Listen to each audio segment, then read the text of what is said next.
Hello મિત્રો, સ્વાદ સંહિતામાં આપનું સ્વાગત છે। આજે આપણે લાલ મરચાંનું અથાણું બનાવવાની રીત જોઈશું। તો સબસ્ક્રાઈબ કરો અને બેલ આઇકન દબાવી અને ઓલ સિલેક્ટ કરો, જેથી તમે અમારી નવી વિડીયોને સૌથી પહેલાં જોઈ શકશો। 500 ગ્રામ મરચાં લીધા છે, 100 ગ્રામ રાઈના કુરિયા, 4 થી 5 લીંબુના ટુકડા, મીઠું 3 ચમચી, 3 ચમચી લીંબુનો રસ, 2 ચમચી હળદર, અડધી કટોરી તેલ, 1 ચમચી હિંગ। રાઈના કુરિયાને આપણે મિક્સરમાં થોડા પીસી લઈશું। આ રીતે થોડા કચરા કુરિયા કરવાના।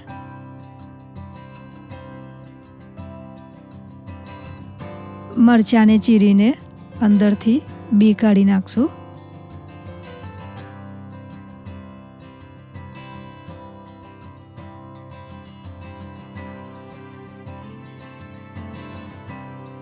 ત્યારબાદ આપણે મસાલો બનાવીએ। રાઈના કુરિયા, હિંગ,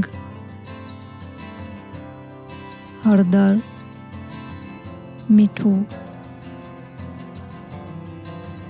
લીંબુનો રસ અને તેલ, આ બધું આપણે મિક્સ કરી દઈએ અને મરચાંમાં ભરીએ।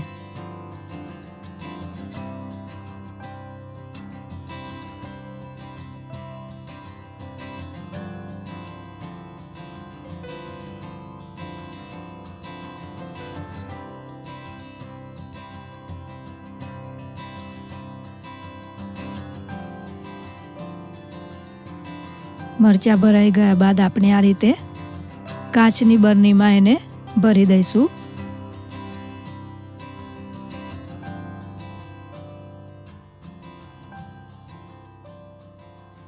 અંદર થોડું તેલ રેડીશું અને ઉપર લીંબુના ટુકડા નાખીશું।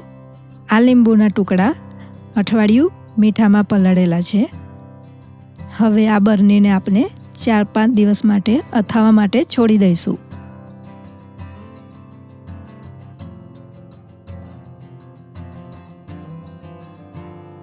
સરસ અથાણું તૈયાર થઈ ગયું છે। હવે આપણે એને સર્વ કરવા માટે કાઢી લઈએ। આ મરચાં તમે ગાંઠિયા સાથે, ફાફડા સાથે યા તો જમવામાં વાપરી શકો છો।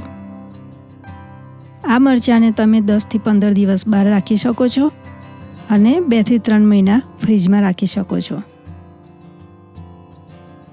હવે આપણે લીંબુના અથાણાની રેસીપી જોઈશું, જેમાં મેં 5 લીંબુ લીધા છે, જેને આ રીતે કટિંગ કરી અને બી કાઢી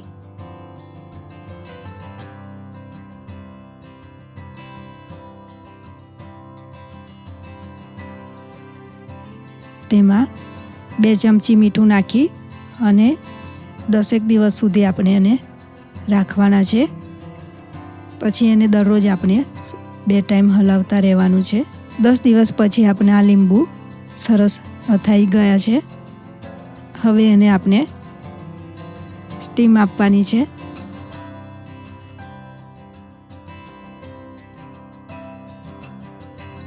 આ રીતે કુકરમાં થોડું પાણી મૂકી 3 થી 4 સીટી આપણે વગાડીશું।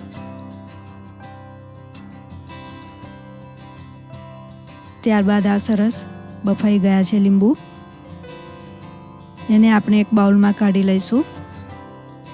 આપણે એમાં ગરમ લીંબુમાં જ ગોળ નાખીશું। ગોળનું પ્રમાણ જેટલા લીંબુ છે એટલો જ લેવાનો છે। જો આ રીતે ગરમ લીંબુમાં જ ગોળ નાખી દેવાનો છે, જેથી તે જલ્દી પીગળી જશે અને રસો સરસ થશે। ગોળ પીગળી ગયો છે। હવે આપણે એમાં 3 ચમચી ધાણા જીરું અને 2 ચમચી લાલ મરચું પાવડર નાખીશું। તમે આમાં 2 ચમચી સાંભાર મસાલો પણ નાખી શકો છો અને આ રીતે પણ ખાઈ શકો છો। સરસ મજાનું ખાટું મીઠું લીંબુનું અથાણું તૈયાર થઈ ગયું છે। આ અથાણું થેપલા સાથે બહુ જ સરસ લાગે છે। તમે ભાખરી સાથે પણ લઈ શકો છો અને જમવામાં પણ એનો ઉપયોગ કરી શકો છો। આ અથાણું તમે 2 થી 3 મહિના ફ્રીજમાં રાખી શકો છો.